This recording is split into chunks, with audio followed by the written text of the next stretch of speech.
لو جينا نسأل الناس إيه أصعب حاجة في الإدارة والقيادة بشكل عام، بتلاقي إن بيبقى في اختلاف شوية في وجهات النظر إن هل مثلًا الschedule management هو الأصعب والّا الbudget management، ولكن بيكون في إجماع كبير جدًا، جدًا على إن الcommunication management أو الstakeholders management هو الأصعب على كل المستويات، سواء أنت مدير للفريق أو أنت بتتعامل مع فريق تاني أو أنت بتتعامل مع الtop management بتاعتك، الcommunication بيكون هو أصعب حاجة، وده من وجهة نظري ومن وجهة نظر الكثير من الprofessionals في إحصائيات كتيرة أو statistics كتيرة،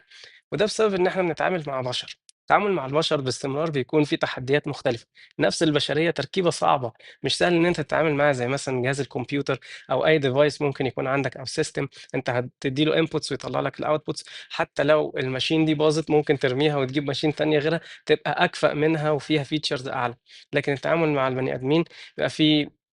parameters كتير وinputs كتير، وكل واحد وخلفيته الاجتماعية خلفيته مثلًا الدراسية، ديانته، البلد اللي هو جاي منها أو جنسيته، كل الحاجات دي بتأثّر في التعامل مع الناس وبينها وبين بعضها. أنت إيه رأيك، إيه أصعب حاجة في التحديات اللي ممكن تكون بتقابلها كقائد أو مدير لأي فريق أو في أيًا كان الindustry اللي أنت شغال فيها؟